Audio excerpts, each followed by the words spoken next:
What is up, and welcome to Into the Smoke. Today, we are back better than ever with the full cast. We even got the beautiful Siegemeister himself back over here. Raising the lobby vibes, we got the IGL back. So, what are we going to be talking about today? It's obviously the major. That's what everybody cares about. So, first things first, most stacked major ever. Are you surprised that we finally actually got top teams in the major? I'm actually not. I was talking to Nick about this actually when we were doing power rankings. I think Stage 1, Stage 2 had a lot of upsets, but I think right now the top tier teams in Counter-Strike, they've been practicing for this major. They know that this is their chance, their last chance of the year to do something, and this is their one shot to be like, I'm the world champion. We ruined Vitality's era. So all your top teams are ready for this moment, and it's showing that they've been putting the work in. I totally agree. I mean, it's about time we get a major like this because this is the best time to watch Counter-Strike when you have the best competition. I'm all for a team making a surprise run and catching in, but at the end of the day, we want the best competition at the highest tournament. I really thought you were going to say it's the best time because it's like cold and you're indoors and you want to watch good Counter-Strike, but I'm also glad it was good competition. No. I prefer not at all. I prefer this environment so much more than the last major environment where we all knew that Vitality was going to go pretty far. And I think that because of that, it makes for such a good story. And like, I think for the playoffs right now, I could pick any of the 8 teams to win. And I think I could convince you of why that team could potentially win. Yeah, absolutely. They don't look great. Both of those would probably be the bottom 2 teams of it, right? Mongols? Yeah, definitely. They can definitely win the whole thing. I know that for sure. Biggest the Mongol audience fan. knows too. All right, Mongols guys, where we at? I don't know. They're just waiting on them. I think it's what we're doing. Cricket sounds. Crickets. No, it is crazy when you look right now. Depending on if you look at the HLTV rankings or the VRS rankings, we effectively have 8 of the top 10 or 8 of the top 12, depending on what list you're looking at. And this, purely from a seeding perspective, is going to go down as far and away the closest competition we've ever had and the highest rated, which I also think begs the question of whoever wins this, like, you did not win a Mickey Mouse major. Neither side of the bracket is easy. I do think Falcons, with their dropping a map and then now they play Spirit round 1, like, that makes the whole bracket, like, round 1, you're getting bangers on Thursday, bangers on Friday, bangers on Saturday, and probably a banger on Sunday. Now, we don't know how the matches are going to go, but it is set up to where everything should be close. I would say that Furia does have the easiest path by far. Is it because they're the best team? Well, they might be. It might be. Well, okay. I would say they're not playing anybody within the top 4. They played G2 to be able to qualify for the actual playoffs. Sure. And 2 nobody teams. I think it was Imperial and B8 maybe? They played, yeah. Well, is that right or is that wrong? They played Imperial the second game, and I can't remember who they played the first round. I'm looking at it right now for you. I think it was Navi. Well, Navi, yeah. okay, and Navi, we just smoked them. And they smoked Navi, right? And then they're going to play FaZe if they win, and they're going to start with Navi again when they probably would smoke Navi. So, like, Furia definitely got the easiest path to the finals if they actually win all the games, right? Yeah. I think so. Well, they'll play in the second round. They'll play Maus most probably. And No, FaZe. That's arguably Yeah, FaZe, guys. FaZe. What do you? Okay, we're not doing predictions yet, but when we do predictions, I think you're solid. FaZe is a little bit short here, okay, buddy? Maybe. Well, that's the thing that, like you said, there's allegedly they'll play Mouse, so it'll be Fury and Mouse bottom side, and then on the top side, it's looking like it'll be either Spirit or Falcons and Vitality if Vitality beats Mongols. So, like, those are your top 5 teams right there. It's Spirit, Mouse, Falcons, Furia, and Vitality. Those are, I think all of us would kind of say that's the top 5 as we enter this playoff. So it's cool that, like, we actually have the chance to see 4 of those 5 teams match up in the semifinal. It's also crazy. I was looking at the stat earlier today. If you had asked any of us in August, Furia had not won any events yet. They were top 12, top 9 in a lot of stuff. We would have not put Furia in this conversation at all. The past 3 months, they've dominated. They won 3 events. Sorry, not 3 events, 4 events at this point. It's the last 3. Yeah, the last 3, 4 in total. And ultimately, it's one of those things where it's like, now they're kind of the front runner above all of the other teams, which is crazy. And they have the easiest path to get there. Yeah, to me it's, and I will say when we looked at the major, I thought they were getting into form before the last major in Austin, but it was that there were 3 teams that they were not close to. Sure. And it was like, sure, they could have been a 4th team of the major, and I weirdly picked them over Pain and had them in a really close game versus either Mongols or FaZe in the semis of that. But then obviously Pain upset them and they kept going on. But that was an upset. Pain did upset Furia. And then now it's like, here we are 6 months later, and they're, in my opinion, undoubtedly the best team in the world. And it is theirs to lose. not to say they're not going to lose it, but in the current form, it's theirs to lose. Which, no matter what, the matches are going to be really exciting. And to me, it is funny when you look at it. Like all jokes aside, on Spirit kind of got shafted with the seeding because Fury and Spirit are the clear 1 seeds going in based on going 3-0. You would assume that they would get 2 easier matches, and your easy match is the Falcons, who is arguably either the current or second current team in form right now. And it's like, dude, if you're a Spirit, it's like, bro, bad news Bears. Yeah, I mean, I was gonna go ahead, Pat. I'll actually let you go. You said Oh no, I mean, for me, I mean, I think Spirit Falcons. I think that's a great matchup for them. I think it's time for Spirit to get their revenge on the Falcons and be able to take it on. I mean, I'm with you. I think Furia definitely has the easier path this time, but it is theirs. It is theirs to lose. They have been the top team. They have overtaken Vitality's spot. Vitality has dropped down in a slump, and now they only have Mal's theoretically the better team that they have to get through, which I think they probably will have no problem getting through. But obviously, I'm rooting for Navi here. It's a way easier side, or it's a way harder side of the bracket, though, when you look at the easy bracket from the Austin Major. Is on that side of the bracket, you had a FaZe squad that had effectively a stand-in and a half. You had Pain, who at the time was not really a big org or not really a big team in the space. Still. You had Fallen, who was trying to carry Furia through, and then you had the Mongols, who nobody knew if they could make it to the finals. That was your whole half the bracket. Now it's like we're saying the weak bracket is Mal's, who wouldn't be a surprising win, and Furia, who also would not be a surprising win, which is crazy. But one of the things we want to talk about real quick as we look at the past stage, though, is the Falcons did fumble a little bit. And we actually happen to have the #1 paid Falcons fan out there, Davis, and he's gonna, tell us like, are you scared? Because they were literally close to not making it. Yeah, I mean, I'm not really scared, to be honest. I think G2 was a tough game. I think it's a good matchup. I mean, it's a grudge matchup. You have 2 former Giants from G2 in both Mondesi and Nico that they're playing against. So it's a huge match for G2 with like motivation to try to beat them. Be like, well, you took our guys, but we're going to take your major position. So I think that's really the reason why it was so close. I think the extra stuff outside of the server there, the emotion is what bridged the gap so much. And obviously Nico and Hunter know each other so well, so they go back. But I think I'm not really that nervous. I think that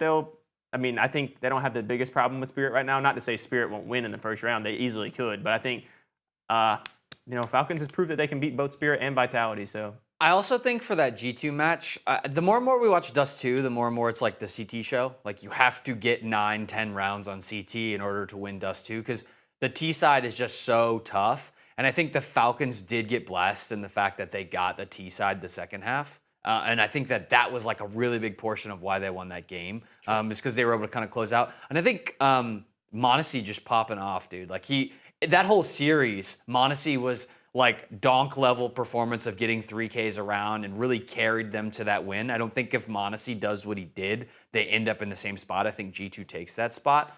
So it's really crazy that is the environment that we're living in because I think the Falcons are in kind of the final boss form right now. If they're going to win it, this is the time to do it. But I also know that choke factor still exists for those guys. So.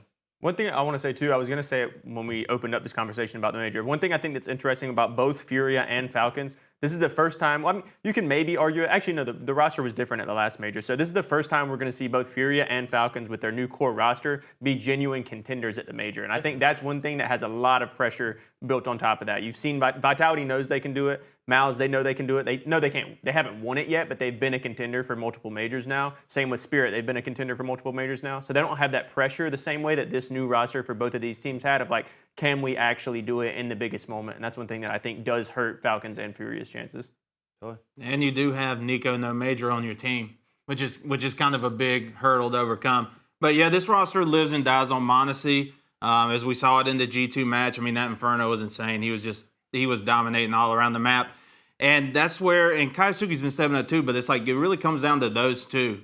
I mean, because like when you have Mondesi not performing, and then if you have Kaisuke not performing, you're not going to have a good Falcons roster. It's Tessus and Kickstand, they can try their hardest, but that's not really their role to fill. And Nico, of course, he can slide in there. He did really good on Ancient, but we all know Nico, unfortunately, when it gets to those moments, sometimes he doesn't have the best games. And for the Falcons, it's really about just keeping the energy up, making your star players feel good, and they've seemed happier. This is like the happiest I feel like I've seen Falcons in a long time. So for me, definitely this is Falcons' best shot, but they are going to have to get through that Spirit that looks really scary. I just want to comment on the fact that Nico at the end of the match was so excited, and really all of them were very excited to win that match. And don't get me wrong, it was a close match, but it was also against a G2 squad that I think is great. I think they're a good squad, but they didn't win the major. They just won a close game. And I think I still would stand by my statement that I've made on this show multiple times is that team does not believe that they can win. Like, they still are fighting the demons on that side, and it's really, really apparent in their emotional state. Well, I mean, my thing is, wouldn't you celebrate your first ever major? Because they didn't make the Austin one. Kiosuke has never been to one. Nico, at this point in his career, as brutal as it sounds like, you're going to what might be your last major every major. Like, every single one might be the end. And it also, I'm certain, was a degree emotional. Like, I think, obviously, the cousin rivalry was significant, but, like, dude, Hunter and them out-called them significantly. It was very obvious that if you're comparing IGLs, if I'm the Falcons, if we're getting rid of Kixon and we're not looking at Nico honestly being the IGL, which I think he might be fine at, Hunter is a good option. Like, he out-called them on Ancient, which is a Falcons map, which is something they wanted. They didn't lose because of gun skill. They lost literally because of playmaking, and it's crazy. The other big series is the only reason they beat G2, which it's not like an end-all be-all, but they won 5 out of 6 pistols versus G2. They won 0 out of 6 versus Mouse. Yeah. So that is a significant difference because you factor in, obviously, those are rounds individually, but then they usually come with a +1, +2, even +3 rounds after it because of the economy. And that match was close enough where if they don't win those, you already lost the first one. The second one, they did kind of handily won, but the third one, like, if you don't get both of those pistols, like, it's probably a very, very different game. And that is something that you can't rely on winning almost every pistol versus Spirit. You cannot rely on that versus Vitality, and you cannot rely on that versus Furia. They still got a lot to pick up, and I don't disagree. They have the talent. They can 100% do it. But if I'm them right now, like, it feels like to be the second best team in the world that they have no chance, which is a weird... Like, they're going to have to run a gauntlet. If they win this, this is going to be the hardest they have the win hardest ever. route, for sure. I mean, they got a Spirit, who's we know is good. Donk is on there. He's going to be able to put up a fight. You're going to play... I mean, you guys might discredit the Mongols or Vitality on that side, but that'll still be a tough match. Which is crazy that you would discredit the Vitality as much as the Mongols. But I think in some ways both of those squads are like, I mean, I know we're going to talk about Vitality later in the show, but Vitality lost round 1 to FaZe, like, really bad. Like, not close. So To be clear, Falcons also lost really bad that they should not have won. that's true. The other piece, too, is, and this is a big factor, and I think this is going to hurt Davis emotionally the most, is, like, I don't know which Mondesi we're going to see. If Shiro outshines him, they have no chance. And right now, it is a coin flip. Mondesi has What are more you talent. talking about, a coin flip? Mondesi was crazy, bro. Yeah, and 3 weeks ago, Mondesi wasn't on the server. I will Also- say that I think the ball is definitely in Spirit's court, though. Like, I mean, Falcons has been pooping on Spirit consistently, ridiculously. Like, so I think, I mean, if Shiro does show up and play better, then they have a chance now. Dude, but Shiro's they been haven't the had a- quietest op of all of those teams. It's really weird. If you look at the top 10 players from Stage 3, how many Falcons players are on there? I don't know. There's one. Who is It's it? Kiosuke. It's not Mondesi. It's Kiosuke. You know who's on there for Spirit? Donk and Shiro. It's weird. Well, I get I it. don't disagree. Mondesi is great, but I'm just saying I don't know which Mondesi you're going to get because in the past 3 I do months, think it's different, though, because they've played 9 maps versus Spirit's only played 5 maps. So, like, it's because they bodied everybody. but they also didn't play nearly the competition. Sure. I just He bodied. I would played I would Mouse, definitely. but they lost to. So Dylan, would you say that Mondesi is playing at the level that he needs to right now, or does he need more It than what he depends has? on the day of the week. In the past 3 months, we have seen Mondesi look better than Donk, like the best player in the world. And we have also seen Mondesi look like he doesn't deserve to be on a pro team. We've seen both versions of that in a 90-day window. Yeah. And if you get the best player in the world, you're going to win. And if you don't, you're not. Do you think you got the best player in the world when you saw him play against G2 or no? No. Okay. Left more to be desired. I think that's like 70-80%. Like, dude, when Mondesi is hot, like, he is better than everyone currently. Okay. Like, He was in final form. The last 5 rounds of the match against G2, he was in yeah. his best form. And that's when he's question. hitting 2 no-scopes and crazy shots, right? Like, Jumping, aggressive opping, Yeah. like, it was insane. and he can do that. And, like, I for sure think, like, we might get that. But if you're the Falcons, like, your tournament life depends on Mondesi has to significantly outperform Shiro. Donk is going to outperform most probably everybody else. And then it is Ken Kiosuke just slow Donk down. That's your hope. For me, it's Tessez. Everybody else on the team has over a 1.0 rating. Tessez has not had a single map this whole major that he's like actually done well in. So I think he's the one that it really weighs on. Everybody else has played pretty good, to be honest. Speaking of weights, Spirit got Zway on their team. So, like, Wow. he's going to be neutralized. Like, those two can just go into a corner and, like, fight out of the paper bags. It's Kiosuke. I think a lot of the weight comes on him. This is his first time in the spot, and like if he performs the same way he's been performing throughout the stage, I think Falcons are in a good spot. Mondesi, of course, is always a toss-up. If we get the not good Mondesi, yeah, we're in a bad spot. But Kioske, first time here, nerves are going to be on it. Going up against Spirit right off the bat, it's going to be a nervous performance. I hope he does good. I do think that, and we'll get to Spirit in a minute, and I agree with all the sentiments, but I think the Falcons, they're there, which they've not been able to say before, and that's truly what matters. And if you're in the fight, you're in the fight. I think the next two teams we're going to talk about are Vitality and Mouse. They kind of snuck their way in, mostly quietly. I've never heard. Who's the second team? I've never Mouse. heard of them before. Oh, yeah, exactly. They're quiet. But both of those teams, low-key, slid their way in kind of quietly, both 3-1 coming through. Mouse did have a big series win against Falcons and after a loss to Spirit. But both of those come in as like, it's almost like you're not talking about Vitality, who is your current defending major champion, and Mouse, who is also a really, really good 3-1 team. Like, do we think each of those could individually win, or is it only Vitality has a chance? Or I know you're going to say Vitality's got a most probable chance, but you think Mouse? Why would you think I would say that, sir? I don't know. Why do you think I said that? Because they're the best team in the world, baby. What do you mean? Obviously, they have a chance to win. I mean, we just check the probabilities before the show. Where were they at? Number 2, baby. Number 2. Furia's number one, 2, right? Yeah, Furia's number 1, of course, obviously. So is FaZe greater than Vitality because they beat him, or like how does that It's work? the best of 1. Okay. So I mean, I guess Legacy's also better than Vitality, but where are they at? I genuinely think any of these teams that we talked about so far genuinely have a chance to win the major. I think that's the most exciting. The Vitality series versus Navi. Not was FaZe or close. Navi. The Vitality series versus Vitality and Navi was actually a surprise. It was like, I think it was 13-11, 13-11. Like it was a pistol round away each. Yeah. I wasn't sweating at all. Have you checked their matchup stats? You want to hear it? Go ahead. Vitality 11, Navi 1. Wasn't sweating the bull at all. Navi can't beat Vitality. They haven't been able to do it all year. They weren't about to do it right there. Right? I mean, this has been a Vitality that was up here, and they've gone this way. I don't think we think they're going up again at this point. I think they're staying right here in the middle of the pack, right? Like, I think I put them and maybe Mao's in the same spot. And you said it, Davis. Like any of them can beat anybody, but like, are you putting your money on Vitality to win this major? Really? Pat would, yeah. Yeah. Pat Wow, would. that's crazy. To me, I think the Vitality show right now, the reason for their regression in my mind, and like they're no longer the S tier, is like the whole first half of the year was the Zywoo show with Robs silently, in my opinion, being his equal. And then now it is the Zywoo show and Robs is no longer his equal. And without Robs being a actual star-studded threat, like they are still one of the top 4 teams in the world. They're not bad, but they're no longer untouchable. Now, if Robs plays at a very high level, they're most probably going to be untouchable again. I also think Apex, not that he's slipped a little bit, just their plays were figured out. Their Inferno was figured out. You can't have perfect strats forever. Like, it's going to be impossible to know what people want to do. Like, now everybody's breaking down the Furia smoke breaks and everything else. So it's like those things will run their course, but they can bounce back. Hopefully, Apex has got a new playbook. Yeah, I mean, the silent killers on their team, the riflers that have to do better, Mezzi and Flames. Like, I think we've seen big plays from both those guys. I think they have it in them.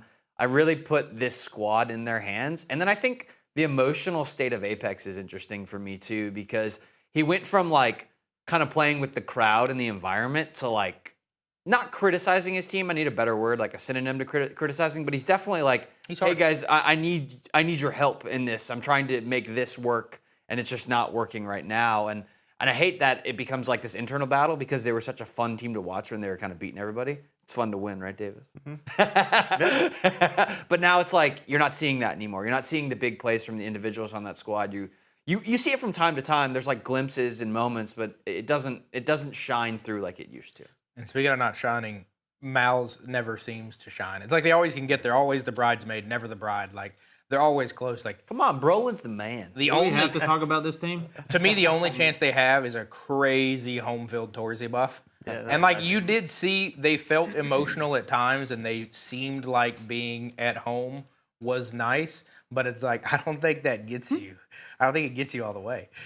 I think exertion is a pretty big factor to this team too. Not just Torsey. I think when exertion is on his game, Mouse can be a very scary team. And I mean, that's why they've constantly been finishing in the 3rd to 4th to even 2nd place this whole year. But not what? but not first Okay. because they can't win, and that's still how I feel about them. They ain't winning. But like, if you get exertion in towards the firing on all cylinders, I think they can take down a couple of the teams. But I still think they fall short. I still think they will fall short to Furia, even with their team firing on all cylinders. Okay, real quick, Pat. So let's assume Mal's upset Furia, Falcons upset Vitality. Falcons, Mal's in the final. Which one gets the dub? Like, it's the battle of the second places. Who do you think's got it? Wait. I missed the question. I'm sorry. I was thinking about something in my head. Mal's v Falcons in the final. Okay, is Mal's doable. Falcons finals. Okay. What second place team finally gets it done? And which one is forever a second place meme? I think at that point, I got to give it the Mouse. I got to give it the Mouse. I think I would too, to be honest with you. Nico No Major has to stay that way. I'm sorry. It's just That's the buff. it's not going to be as funny when he wins one. We don't get to make the joke no more. That's true. I would Just give kidding, it, I would Nico. give it to Mouse just because of if they beat Furia, clearly Torzy has the hometown buff, and Sphinx and Xerxen are both popping off, and I think that will just the hometown Sphinx is buff. underrated too. If he lights it up, That was the difference in the Falcons game versus the Spirit game. Like the Spirit game, Sphinx was just irrelevant. But then when they played Falcons in the 2-1 match to go 3-1, Sphinx and Xerxen were both popping off, and Torzy was doing well with the op too. And it's just like when you have that firepower all playing well together, they're a good team. We talked about that last week. They 100%. never pop off together. I mean, Mao's Spirit has always been a fun match. If that ended up a grand finals, it would be a banger grand finals. That's probably very unlikely that both those teams end up in that spot in that way. But I think that those two have really gone together, which is kind of interesting because I think it's, when you take the matchups at face value, it's like Spirit Vitality or Spirit Falcons or, you get all these different kind of mixes and matches of this, but those two tend to go at each other the hardest of those groups. Sure. And I think moving on to the 3-0 teams, the quote-unquote juggernauts, the 1 seed, we're going to have Furia and Spirit. Do we really think these are your top 2 tournament favorites based on the current form? I know that there's a lot of hate in Spirit or 5th and 10th or whatever, but currently they are 3-0. Both of them have rolled everybody they've played. No, they didn't. Honestly, I mean, you had the Mal's match, which was a little bit close, but other than, Fury had nothing close. Fury was rolling. Furia, yes. Spirit, no.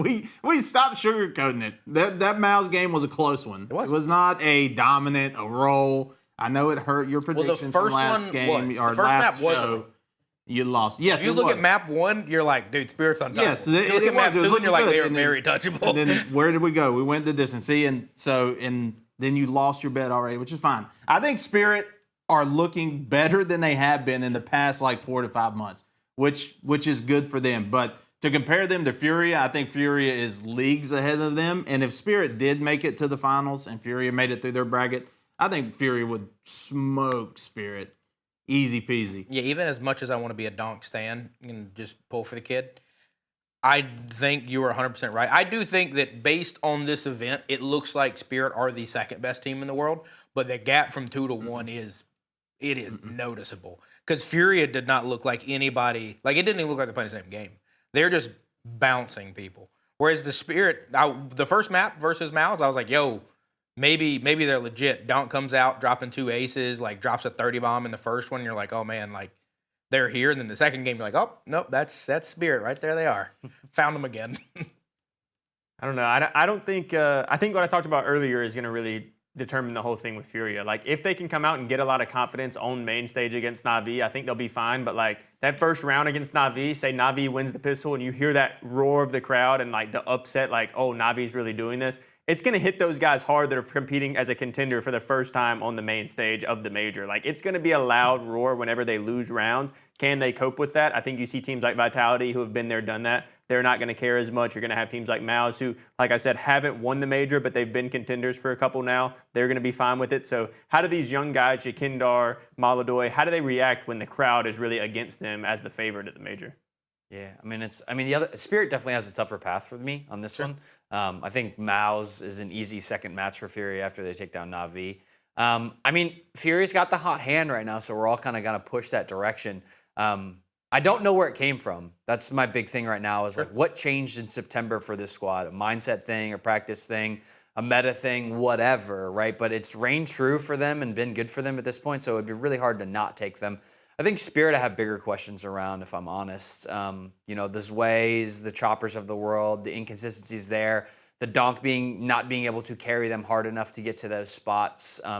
previously, we normally have high hopes for Team Spirit in the playoff brackets for all the games they've been in, and they're a semifinals team that loses. Same with Mouse in a lot of ways, right? Mouse is going to do that too. Furia, grand finals for sure. Yeah. Another thing I wanted to say really quickly, because we've joked about it a little bit in the office, but genuinely, I don't think it's a joke at all. Like, Kyosuke knows the Spirit playbook. Like, that's not a question. Like, he's played these guys so much on their academy team, and, like, they're so intertwined. Like, I genuinely think that's why Falcons has just continuously beat Spirit recently after they added Kyosuke. It's because he genuinely knows the plays. He knows the playbook, what they're bringing to the table. I do think the advantage is, and we've seen, and again, all the way up to the end of the first game versus Mouse, it's like Donk seemingly is wanting to take this, no longer the alpha. I'm not going to go in and get 3. I'm going to get 1. I'm going to play back. I'm going to make the smart team move.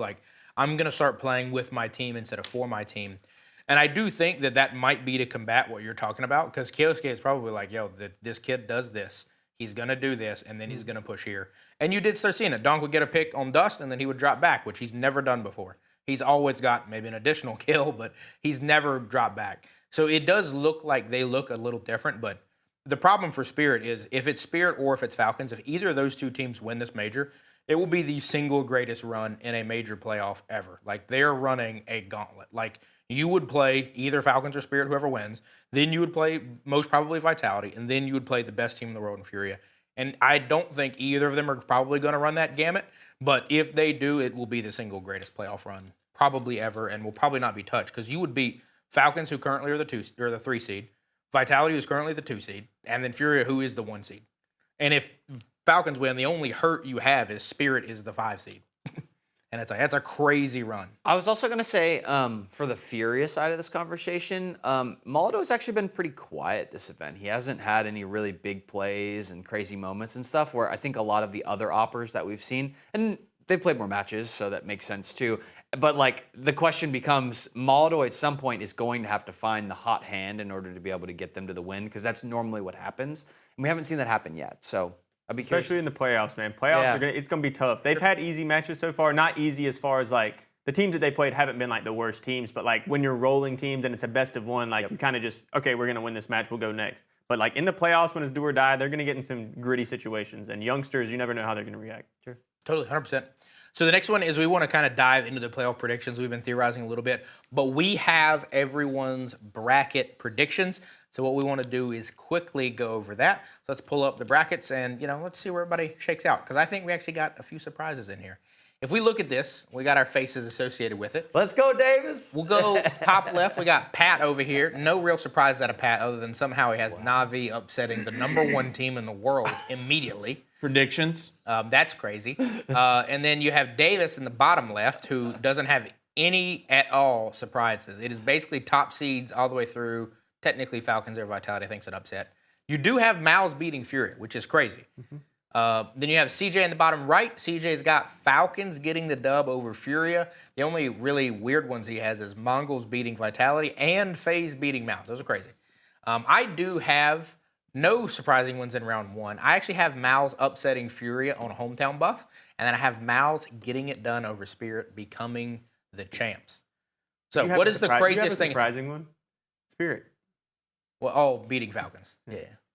Well, and I'm not saying that to perpetuate. It's actually probably more of a surprising versus Vitality, I guess, because Spirit is technically the higher seed. But yes, I only said that because you said that it wasn't surprising for any of us to have Falcons, and then you don't have Falcons. Oh yeah, I can see that.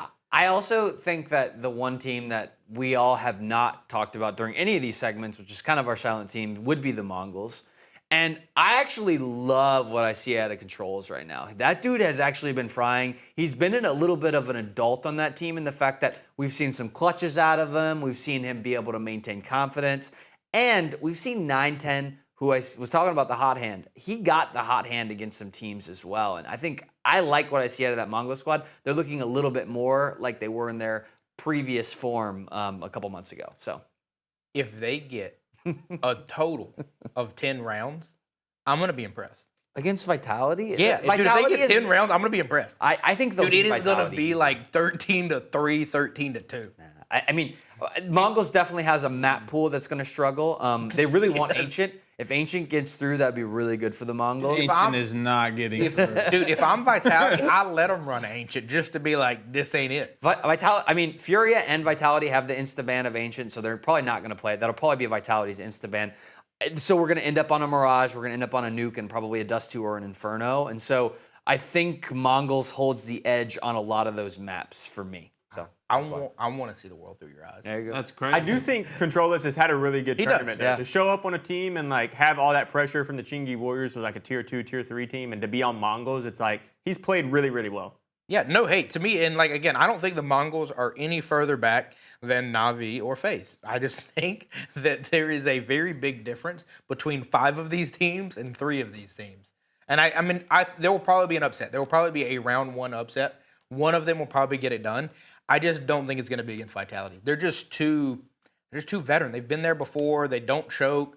Like, they've looked rocky against the best teams in the world, but versus not the best, they're going to take care of business. I think kind of like what you just said. They don't choke. They don't choke ever. They do get beaten at times, but it's like you don't beat them because they choked. You just beat them because you played really, really good and you outplayed them. Yeah. So, I mean, we'll see. I've got hope. Obviously, I'm alone in that one. You guys, nobody had the Mongols winning against Vitality. So What's crazy is nobody had Furia winning. That's wild. what? Nobody had Furia winning. That's insane to me. The number 1 team in the world. Yeah. Nobody had that. I mean, I don't think they'll do it. Not their first time as contenders. Just not a Furia fan. I would love to see FaZe run this bracket. And let's talk about the FaZe conversation for a second here. I mean, they were a stage 1 team that has battled back from, I think they were 1 round away from losing. No, they were 0.4 seconds away from being out of stage 1. Exactly. See, 1 round. And they have kind of battled their way to a spot where it's not like they can't win. I do believe that they can win, and Jacob has looked really, really good. Yeah, He has looked like a average person. But that's popped off a good. few times. That's popping off for him. Yeah, He's popped off a few matches. This is it was some map on Nuke that they played that he like solo won them the game. I can't remember who it was. Yeah. Well, no, he solo won them the game because the first half of the game he solo costed them the game. Yeah, it was that map. He was like 2-10, and then he finished the game like 19-13. What are we talking about? Was it the Crazy. Vitality match? I think it might have been. It was the round 1. Yeah, it was FaZe Vitality. He won them that game. I do think very similar to the Spirit setup. This is the worst thing that could have happened to FaZe. If that defuse goes off with 0.4 seconds and they get bounced out of stage 1, this team explodes and FaZe is probably better for it. And that didn't happen. Now they're in the playoffs and they're like, nah, let's run it back next year. And it's like, bro, this is not it. Like, dude, blow this thing up. I will say it's kind of crazy, though, to look at the roster that we all harped on for a while after the last major with Simple and Elige and all the firepower that they had. This roster's in the same exact spot. And they'll literally, if they lose, they'll be bounced in the same exact position. Yeah, but the other one beat Falcons. I mean, this one did beat Vitality. They can beat Mouse. Yeah. I know I that do think- they have it in them to beat Mouse. They can do it. They can do it. I think the advantage they have is that Mal's at times throws bad matches. Yeah, totally. So I think I do think the FaZe is the most probable upset. That's one of the things we want to talk about is that your most probable upset, or you own this Mongols going to take down Vitality? My most probable upset. Would you call Falcons over Spirit? Nah, I an think that's a upset? push. No, that's a push. I think that Mongols are going to smoke Vitality, so that would be mine. Okay. Sure. I think it will be 2-0 fast. That is insane. That's crazy. I guess I'll go next after that wonderful take. For me, it's Na'Vi upsetting Furia. Speaking of wonderful, how wonderful. Yeah, that would be wonderful Why do you for think wonderful. that's going to happen? Dude, wonderful has looked good. Well, I think Na'Vi, even though I was just trashing on them, against Vitality, they have looked pretty decent, and they are a team that can be a contender, and I think Furia is going to come into this, and they're going to choke. I think Navi's going to capitalize off that. I do think Na'Vi is dangerous. Wonderful has looked really good, and that was actually one of the things I was going to say that I think was Furia smoked Na'Vi in the opening game, but I think one of the reasons we've been saying Molotov is silent is like Wonderful looked good in that game. He was far and away, in my opinion, the best player on the team, and Wonderful has looked really good. Like, he actually has looked, I know a lot of times people were saying you replace Simple with this kid, which is a valid statement. But, like, more recently, it's been like, oh, he actually is probably a top 8 opera. Like, he's actually really, really good at the role. So, and then if Molotov is off, and the only problem is they already played him, and it was a 13-5. It was a cruise. It was just one That's map. what I mean. No, I think it was 13-2, dude. It was. Yeah, it was 13-2. It was a bloodbath, yes, but this is a best of 3, so Na'Vi will have a chance to bounce was on back train if too, they wasn't get it? 13-2 Nuke. again. Yeah. Yeah, and neutral one-sided too. So I think it's the FaZe Mouse for me. I think that's the most probable upset. I genuinely could see, like we said, if Mouse just comes out sleeping, which I don't know if that will happen because it is the hometown buff. But I've talked about it last week too. Torzy reacts really weird in like big pressure moments. We talked about how they never win anything all year, and it's because when the pressure is most there, he usually crumbles. And that's not to say that he won't rise with it being like the hometown buff now. But I could also see it being a huge nerf where it's like he's so nervous that he's got to perform at his best and he just can't really ever get his groove in the game. And FaZe is just like, you know what? We shouldn't have made it this far. Nobody ever would have predicted us make it this far. Let's just play our game and see what can happen. And then they just upset him. yeah. What's your upset, Dylan? Mine's a coin flip. It's either FaZe beat Mouse or Mouse beat Furia. FaZe. Okay. Either FaZe beat Mouse or Mouse beat Furia. I think one of those two is probable, but it's exactly what you said.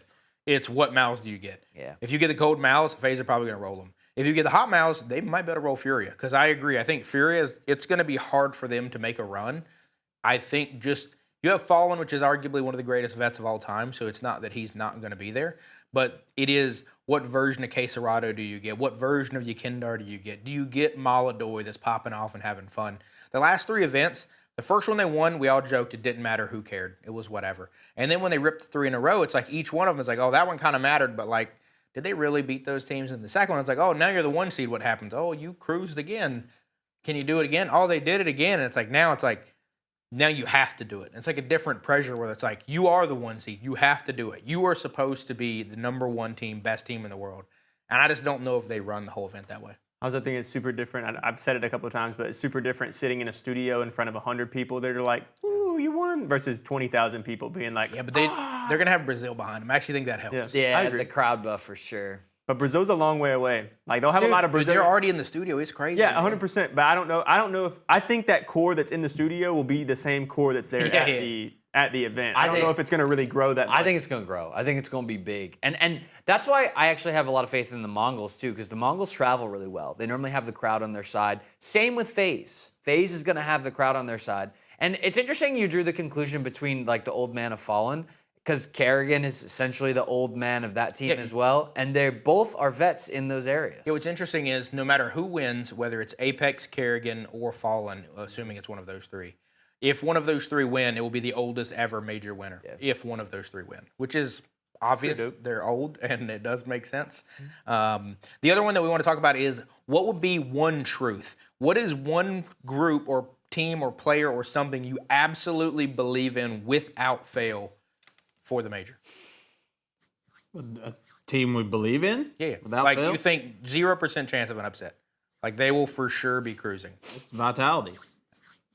I'll go with Vitality too. I think they're probably pretty much a shoe-in. Yeah, I'm going to go with Vitality. I think it's Vitality. Really? That's crazy. It is. I think they're going to smoke the Mongols. And I think as much as I want it to be Spirit or Falcons, like my pick'ems in full transparency, it is my inverse curse. I would like to see Donk go on a run. I would more so actually like to see Furia win. And I know whichever one of those I pick will get first rounded, so I pick neither. You pick Spirit. No, I pick Mouse to go. Well, I pick Mouse to win the whole thing. I'm saying you pick Spirit to win. To lose the Mouse. And that's what I'm saying. Either I get the Spirit go and then beat Mouse, pans out, or Furia go, win anyway. Who cares? I mean, the one truth I keep coming back to is like the mistake I've made all year, and I made it in this one too. I historically have picked the Falcons to win something, and they have not. Never do it. And by the way, if you pull up our brackets, Davis and I have the Falcons winning some crap, right? And like every one of them. And if I'm honest, my one truth is Falcons are probably not going to win this thing because they choke every time. True that. That's a good truth. I respect that. No, I think that's good. And when you look at the major, no matter what, it's going to be exciting. I mean, this is going to be must-see TV. It should be, based on the seeds, the best and closest thing we've had. So I'm hoping that the matches are good. I hope that we don't just go out there and it's Vitality runs everybody 2-0s to the finals. Like, I hope that's not what we're going to see. And I just hope it's good matches. I think it will be. I think it's going to be a great show. Grab the popcorn, get yourself a drink, set yourself up. Play a game in between the breaks. Just enjoy the matches because it's going to be quite the show. Is everyone on the desk, or are all 3 of you guys in the camp that Falcons will win versus Spirit round 1? Or does anybody have Spirit over Falcons? I think that's our tightest matchup for sure. But I think Falcons will win. No, I put Spirit over Falcons. I have Falcons. I think you have Spirit. Okay, so split. Hell yeah, Pat. I think Falcons will choke. I do. To me, it's one of those. This is going to be a huge test for Spirit because I do think no matter if this Donk taking a second type player seat or whatever he's doing is like for show or not, this is one of those. You got bounce versus your enemy and Mouse in the first one. You then have now beat Mouse the majority of the time since then, so you've gotten rid of that baddie. But now the Falcons have smoked you in your last few matchups, and you're playing them round one again. And it's one of those, if this doesn't pan out, like roster might get exploded, weird stuff might happen. But it is one of those, how many times in a row can you beat a team? Because it does feel like right now Falcons have their number. And to me, it seems improbable the Spirit can run the gauntlet, but I hope for their sake they at least get past Falcons. Yeah, we are due for an interesting offseason too after this because I think there's going to be a lot of roster shakeups. Well, I think, if I'm not mistaken, on the Falcons side, Mondesi's contract is ending after this event. He should, by all intents and purposes, re-sign with the Falcons. Sure. And I'm certain it'll be a mega deal. But if they get bounced first round, if you're Mondesi, like, you might look. Did he only sign a 1 year? So the rest of his contract got bought. Oh, And his contract ended after this event. Yeah. So I think 98% chance he re-signs. But dude, if you get smoked in the first one versus Spirit in this major after not winning anything the whole time, your whole tenure with this group so far, it's like you got to think to yourself, like, dude, maybe G2 was it. Maybe FaZe. Maybe I go somewhere else where it's, maybe I do something new. I think there's a lot of teams with really good riflers that could look for spots in a lot of weird places right now. Because those riflers being on different teams changes a lot of the dynamics, specifically around Donk. And so, like, if he makes a move, I think a lot of people either make a move to try and join him. Dude. Or if you can convince them to drop Zwei and find a spot there, even if you're a non-Russian and show up and play for Team Spirit, that'd be pretty wicked. If you get a Russian Donk and a Russian Mondesi on a VP, you talk about a comeback. That'd be crazy. Oh my God, that'd be crazy. Yep. I mean, I think Mondesi's an upgrade over Shiro for sure. And it's like, you take those two on probably anybody. Like, I mean, look what Donk's carrying now. Combo. Yeah, that's a deadly combo. I would Insane. not mess with that. 100%. So next up, we're going to have all chat. So with this, we wanted to call this one effectively game changer. In the world of Counter-Strike, we obviously play more than the average bear. And we also watch more than the average bear. Now, what would make us and probably the community want to play and or watch more? So I went around, I asked all you guys what you were looking for. Pat, what is it? What is that? For me, it's bring back the Overwatch system. That was just the little community anti-cheat thing where you just watch the game of a reported player and voted if you thought they were cheating or not. And I thought it was just a fun little thing to do. I'm not saying it's like an end-all be-all for cheating in the game because it's way more advanced than that. But it was a fun activity to do in between games or whatever. Pop up in the corner and be like, you have an Overwatch match that you can view. And it was always just fun to watch because sometimes you would have like a really good player making smart decisions. Cool thing to watch. Other times, straight spin botter. And it's just, it's hilarious to see and it's fun. And it's just a good thing for the community to have to feel like they're making an impact into like the cheating problem. It was probably, that for me was the first time I actually watched any Counter-Strike streamer. I was actually watching a dude who would literally just basically do nothing but review those. And it was like, I want to say it was like detective work, but it was like the dude was a very high level player. Like, I'm pretty sure like face level 10 type setup. And like he would explain like a pro would do this. This guy doesn't make the same moves as a pro because of A, B, C, D. If you look at how he doesn't have movement down, so he's not b-hopping this way through the door. If he was this good, he would do that. Therefore, I know that those snaps are not real. And it was really cool to see like the in-depth, like, yo, like this guy is cheating for this. And it wasn't just like what you said, whether it's obvious or not obvious. He was looking at like the niche ones. I mean, you did still have a lot of obvious ones. And it was one of those that makes you feel good. Like, it's cool to watch. Like, it's like you watch Cops because people get arrested. Like, you'd also like share them with your friends. Like you would be like, yo, I think maybe. It's like, Davis, what do you think? Do you think maybe? And it was also like a nice break because we know that Counter-Strike can be really intense and competitive and whatever. So it's kind of a nice break from that type of intensity to a different direction on that intensity, which was really good for the community, I think. You never used this or seen it or anything? Yeah. Oh, you did? Okay. Yeah. You were I'm probably, an OG Counter-Striker, bro. you were probably featured on it a few times. Yeah, that's right. That's what it was a lot of times. A lot of times it was just Smurfs. Smurfs just Totally, yeah. like beating up on some low elo kids, and then they just all report him thinking he's cheating. And you watch it, and you're just like, yeah, this guy's like a decent player, and these guys are all bots. It's like, it is what it is. It's tough to see. Stuff like that was satisfying because, like, one, I don't know, I feel like it made you report more people because you knew that it was going to be like handled. Whereas like right now, it just feels like you're just sending it to the ether for the gods to maybe bless you with some points back in Premier. But it was also nice from the sense of like, I don't know, you got to see somebody else's POV. We even do it now. Like if we get, destroyed in a match or, some guy's questionable, we'll literally watch the VOD, but it's like only hours. Like for whatever reason, it being other people just made it feel better. Yeah. I don't know why. It's like these poor souls, they got decimated by this guy smurfing. Glad it wasn't Thank me. goodness it wasn't me. Yeah, exactly. So the next one we have is going to be CJ. What did you cook up here?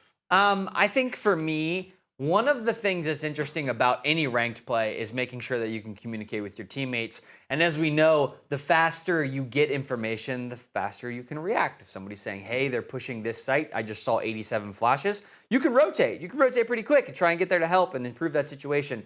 And a lot of times I feel like, and maybe this is because I'm a lower elo player, but ultimately you get two kinds of people, and I might regret this wanting it back in some ways too, because you get folks that want to talk and folks that don't want to talk. And the folks that want to talk sometimes talk too much even. So that would be my one saying, like, I can't control people's personalities. But what I hate more than that is when they have zero personality and they don't, maybe they type, even if they, that's something. But just non-communicative at all is not helpful in a ranked game. And so I think it's really frustrating when you're trying to get information from a teammate and you can't. So requiring microphones in order to be able to improve that, I think, would be a really good improvement for the game. I love this. I have a scattershot question for this side of the table because I already know what your answer is going to be. When you have comms in matches at your respective ranks, I know we all play together a lot, but when you're playing individually or with other people at this table, what would you say is the primary use of the communication system in Counter-Strike?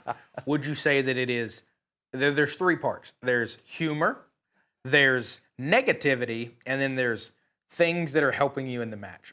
How do you think that breakdown goes, Pat? Well, me first. Oh, well, it's negativity's number one. Okay. Okay, then probably humor, then probably actual helpful dialogue. Mine's the opposite. Okay. Actual helpful dialogue, maybe negative second, and then humor third. It's probably quite obvious for the average viewer that Davis is at about 20K. The rest of us are 10 to 15K or below that, depending on the day of the week. It could be lower. Sure. Yeah, I do not. I feel Pat's 100%. And, like, I think the comms thing is sick. But, like, to me, we were in a match the other day, and somebody in the office, we joined. I'm pretty sure it was with Pat. Somebody in the office was like, Pat's having a bad day. Dude's immediate response, his version of humor, it's obvious it's Counter-Strike. It's pretty blatant racism, like immediate, from the rip. Yep. And it's like, sure, we can laugh at that and move on. The guy did not say a useful thing the whole match. There was no dudes coming along, nothing. He literally just got in, quick spew, muted, pretty much all the rest of the match. And it's like, cool, you got a mic, so that's nice. Yeah. And you can't control other people's things that they're going to say. Sure. But one of the things that I found is when they do have a mic and at least they're saying something, if you're constant in the things you do, you can change their mental state. So if I just continuously calm about things that are really important in the game, not over-calming, but I can pull them out of that from maybe a negative person or maybe a person that's using the mic for humor to at least they're going to give me some piece of information that's going to help me just a little bit to win. And what I found also when I play with higher elo players like Davis is like, it's always good information, and I love that. It's so helpful in those little moments to be able to just squeak out the win. Yeah, 100%. I feel like I'm pretty fortunate to be a person that is adverse to in-game banter tilting me, which is, it's useful at times. I think that there are people we play with that sometimes will tilt people in our games. There are times, like the other day, a guy specifically did not like Davis's elo in a match, and I would say that it reasonably affected Davis's performance. I tried. I tried to make it positively impactful, but there was nothing I could do, dude. I could not kill anybody that game. And it's one of those things of like, I agree. I think if people calmed for good and in a useful manner, I've considered playing just exclusively playing Premier because the comms at times either don't exist or are cannon fodder. For me, I accept defeat. Because when you get into a match and the guy that push to talks, you can hear just like blaring music or like yelling at his kids or something crazy is happening in his life. It's like, this match is not this man's priority. I'm a one-man army now. Yeah. The one thing I will say too, because I played a lot of Valorant in the past and now I play a lot of CS, I think Valorant is a lot more friendly of a game to people not comming because you can see the whole mini map versus like in CS, if you're like in tunnels at B, you can like see the dot of someone shooting on Cat or A, but you can't actually like pinpoint where they were. So it's a lot harder to like read the game versus like in Valorant, the whole mini map is the whole entire map. So it's like you can genuinely see and pinpoint exactly where that person on the other team is shooting from. So you don't necessarily need the comm of like, hey, this guy's pushed up long. But on CS, you actually need that comm to know where he's at. Sure. I think for me, it's like I don't think we should require comms because that's whatever. I think the ping system just needs to be a little bit better. I actually thought about that a little bit after I sent in my 2 submissions of something that needs to be changed because I think pinging has become like, obviously Apex was, I think, really the one that kind of like threw in this groundbreaking for the amount of things that you can ping for to really help your team. And I think Counter-Strike it's basic. It works for what it is, but you don't really see anybody using it because I feel like it doesn't alert you enough to anything when you do ping something. Because really I hard to use do it the in a pings a gunfight, lot too. when I'm playing by myself. Yeah. With other people, I will use the pings, but I feel like they just mostly go ignored and just. And what's weird is when you die, I don't think you can ping at all. But if you can like expand your map and you can literally draw on it, show plays, and do everything, but like your team doesn't see that. And it's one of those things of like, even if I'm dead and like I'm playing not with people that I'm in Discord with, it's like I would love to be like, yo, he's here, right here. Like, dude is long. He's probably here. Check this spot. And like, even if I don't have comms, like I feel like that should be able to show in the minimap for a team. Because like, sure, Davis can maybe toggle on or off like kind of like annotations in a YouTube video, but it's like if I'm trying to ping like, yo, dude's coming underpass, or like, dude swinging here, or like, look here, he's gonna come tons or whatever. It's like, I agree. It's like the pings just aren't quite enough if you're not specifically on mic. Now, I do think the people who are really good at the V talk menu where it's like, we should go B, affirmative. Are you going to go here? Negative. Should we save? Affirmative. It's like that is actually useful, and I do feel like people do use that when they don't have comms, but it's like that doesn't, you're not telling me the dude's pushed up long. My biggest thing is like what you just said at the end of like when people don't have comms. We're playing on a PC. Everybody has comms. They just aren't using them. Yeah. If not, they don't have headphones in. Well, It's like, and bro, there's what are you doing? There's also a difference between like T side comms and CT side comms because like I feel like on CT you get a lot quieter, where T you kind of have to get a little bit more coordinated about how you're going to push something, and that's just from my experience. And so sometimes like the first half is CT where nobody says anything, and then you get to the T side and they start talking. For sure. The next one will be me. Mine was I put in here like. Basically, it says by refrag or similar stats. I actually mean that Counter-Strike or Valve should implement something like that. Yeah. And it doesn't necessarily just have to be exactly refrag's model. I actually think a lot of good stuff from Tarkov. I think a lot of good stuff from Arc Raiders and even Call of Duty. It's like seeing stats and analytics are really nice. They help you improve. I think one of the things that has made probably all of us and most viewers and most players more interested in Premiere is seeing your friends rank in Premiere. Like that is a thing that's direct in my face. I see it every time.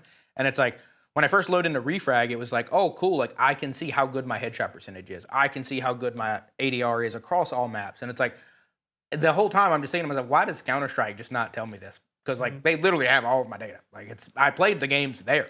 And it's like stuff like that to be like, hey, you know, Davis, while he's 10K ahead of you, his headshot percentage is double, or his whatever it's called, like my mouse height or whatever the thing is, like where your mouse positioning is. His is or crosshair placement. It's like that is 70% better than yours, or whatever. It's like being able to see that versus my friends, teammates, and then also people that I'm just friends with that are far better than all of us who we don't play with. It's like seeing that stats would be so interesting to me, and then. I do think the refrag stuff where it's like the B-hop courses and the shooting courses, like having things in the game that help the average player. I'm not saying it has to be as advanced as refrag, but like just stuff like that should be baked into the game because it is going to make you spend more time in the game because you're like, hey, my headshot percentage is bad. Let me go to a balloon map. Cool. And just keeps you playing. Yeah. Kind of to piggyback off that because mine's off of like improving the player base as well. I think mine is something along the lines of like tier 1 players doing like VOD review of like certain like plays that they make that are really, really good and kind of walking you through exactly what they're thinking. And it doesn't need to be like at a super high level where it's like I'm a tier 1 player explaining like the super micro details of like tier 1. It just should simply be like why I made this decision to like a low elo player that doesn't know what's going on. It's like, yeah, I heard this guy in this position, so I knew he's here, so I took pressure here. Or it's like, yeah, my team calmed this to me, so we're taking this pressure to like counteract them. Just to walk you through like what an actual like high tier like tier 1 player is actually thinking, what's making him make the decisions that he's making. Because I think ultimately that's the difference in like your mid-tier to high-tier players. Like everybody can aim to an extent. Like once you get to a certain rank, everybody can aim pretty good. Obviously, Donk can aim better than like pretty much everybody, but like everybody can shoot their gun. It's really like where you're playing on the map, what decisions you're making on the map based on the information that you've been given from the enemy, making the correct decisions. And so I think hearing it from a tier 1 player, what they're constantly thinking in an exact scenario, would help the vast player base. Yeah. No, I agree 100%. And to me, it's one of those where when you think about the things that currently go viral, it's like we were joking about that Furia play. There's a crazy smoke set on Inferno where it's like player pushed up, top boiler, and then there's a smoke top mid. They nade from bottom mid, pop the smoke so the guy at boiler can peek, or they can push corner or whatever. And it's like these really complex plays. And we see those in like, even if you're at 10K lobbies, you'll see people implement those strategies. And sure, they're one-tricking one video they saw on TikTok or Instagram or Twitter or whatever. But it's like those little nuggets are like so impactful. And it's like literally if Counter-Strike in the game, I swear to you, if they added a smoke of the week where just you load into the game, there's a 15-second video that says, from here, this smoke will go here and do this thing, I would be willing to wager in 80% of matches on that map, that smoke will be thrown after that at every level. Now, the pros, they're probably doing it anyway, but at like 8K, they're not doing it now. And like just those little things would be so significantly impactful. I mean, even if Apex or others were like, yo, I do this because of that, like you're obviously going to listen, but it's just how do you get that information to players? And I don't even think it should necessarily be from like a stage match or like even like a tournament match, like just a match that they're playing and like Face It or something, just like, because they're vastly different, but just like the reactionary plays that they're making in their public matches where it's like things aren't just like as cookie cutter, we're running this play, we're running this counter play, where it's like kind of like we're just playing our own games and like trying to react, like plays like that where it's like teaching a person to how to actually use game knowledge and manipulate the game to make it easier for them. Yeah, and I think the interesting thing with this between the stats and the actual like how to throw a smoke conversation is like how easy do you make Counter-Strike? And I think there's something between all players is like you want it to be hard, but you don't want it to be too hard. And I think an idea that just popped in my brain was like if you're below 5K elo in Premiere, it tells you how to throw certain smokes or something like that, or throw certain flashes in game. That would be crazy. A lot of these stacks would be weird. Yeah, it would be at a certain point, because then like maybe that disappears and you can't throw that. Now you realize, oh, I really needed to learn how to throw that smoke and I didn't go do it. Now I need to go back. Because that would make it very easy for people who could figure it out, because ultimately people don't want to go the extra mile to like, I don't know the Mirage smokes from T. Like we've thrown it as a team before, but I don't know it. And so like if you ask me to throw it, I can't throw it. Yeah. But it's like if somebody taught me to throw it, if I went and did it myself, I could figure it out. Or if the game told me. It is one of those where the game is like innately hard, but that is where I think that like, and whether it is content or whether it's the end game in itself, it's like you want people to grow and continue to make the game better. And like to your point, like no matter how much aim trainer anybody in this office does, we are probably never going to be able to shoot like Donk. No one here is probably going to be able to flick like Peak Simple. Like those things are not going to happen. Like those are literally generational players that are probably freaks of nature. That's not to say that you don't go from 5% headshot to 30. Like that's a huge improvement. Like that is probably 5-10K worth of Premier rating. And it's like, to me, it's just making those things more accessible and like readily available. Like Refrag is obviously a subscription you have to pay for. Aim Labs at the higher level is a subscription you have to pay for. And these things like, these are nice value adds, but if you're Valve and you are making like the numbers like awfully insane, it's like $140 million per employee, you can just buy one of these companies and just put the data in your game. And it literally is equivalent to the profits associated with one employee for 1 year forever. I think the biggest they thing should for do them. it. Go ahead. I was saying, I think they should do like, cause like obviously with Counter-Strike, if you want to do any of the smoke training or flashes or any of that, there's tons of the community workshop maps that you can just download and play. I think the problem for the majority is like, yes, that is all there and accessible. It's just, it's one of those things of it's too many clicks away. It just needs to be more simple as to where like they should just have those already in the game, to where if you just go to like custom, you have the option to already select like the top ones, or maybe they pick them or they make their own or whatever, instead of having to go that extra mile, because we all know that most people are not going to take that one extra step to do something like that. When once you have it, it's there and it's simple and you can redo it over and over again. But you just have to do that. It's going to pain me significantly to say out loud. And I just want you to know the emotional distress what I'm about to say is going to cause me. But I loaded into League of Legends the other day to test this WASD nonsense. And when I did, I went to their, I don't know, training grounds or whatever you call that thing. Dude, it's pretty sick. Like you can basically queue against champs. You can like choose all these modifiers like jungle clear times and pathing and like all this other stuff. And like that like editor is crazy robust. And that's like when you're describing that to me, it's like Counter-Strike should just have like that per maps. Like it's probably not that hard. You could put bots and like again, it's basically like the maps you already download, or it's like a refragger. It's like an aim lab. It's like those little custom server things. It's like there should just be default Counter-Strike ones where I don't know if we put them into premier matches, but it's like you could at least go into a Counter-Strike official thing from the menu and you go there like, hey, where are the smokes? Here. And it doesn't have to be the crazy jumping off the car, dust 2 long molly that hits perfectly in the middle. That's like the Furia tactic. And like, it doesn't have to be that crazy. Just basic ones. Like, I don't know, the window and mirage or like just normal stuff. And it's like, those aren't that hard to hit. And it's like, what is those low level? Because like you said, I agree that anyone that is sub 10K could go download any map at any point in time to do that. And that alone probably would take you to 10 to 15K. Just knowing basic concepts of where people are going to be, where you should smoke. And nobody does it. And it's literally free. You can go to community maps for free and do it now. And it's like, it just needs to be a menu on the game. Or like, hey, have you done this? Do you know these? I just think Valve's not interested in doing it because if they do that, they don't make any money. Like I think if Valve was to implement a system like that, they're gonna pay you. You're gonna have to pay to use it. Even if they did it in game where it was like a couple bucks a month or something like that, and then, dude, oh man, I don't want to say this out loud. It'll make Pat have an aneurysm. But it's like if you do like $5 or $10 a month, but you get like 2 or 3 free case rips. Oof. Dude, you'd line them up. People would do it. People would do that. People would definitely. I think guarantee a 3 case minimum a month. Like, I think the viewers are still upset that Dylan is playing League of Legends for whatever reason. I agree. Yeah, what? They made me test Wisely last week. I tested it too. Yeah, I did too. Honestly, not Moving bad. felt pretty sick. Yeah, not bad. Not bad. That is all we had for today's episode, though. And thank you guys for checking everything out. If there's something that you think would make Counter-Strike significantly better, or me better, not these guys, just me, please feel free to let us know. Other than that, I hope you guys enjoy watching the Major. We're probably going to do a watch party here, so we'll be talking about it next week. But I think that's all we had today, right, guys? Join the Discord. Yeah, Pat, just give us a... Give us an exit on the Discord. As the jib takes us away, tell us what people can see in the Discord. Go. Well, you can see all of our discussions about all esports across the globe. Anything from Rocket League to Counter-Strike to League to Valorant to anything. We do all discussions in there. General gaming discussions. We hang out in there. We play games in there. And we just love talking. We also have Wordle. We're big Wordle fans. Come join us in our Wordle streak. Compete with us. Yeah. 1v1. See if you're smarter than the GGN squad. We have a 5-stack too. It's the 4 of us plus one other guy from the office. We're challenging anybody that views to get a 5-stack and come play us. Yeah, Davis is going to carry. That's all we have for We today. will smoke you. Peace out. Join the Davis, Discord. Davis will smoke you. Join the Discord down there.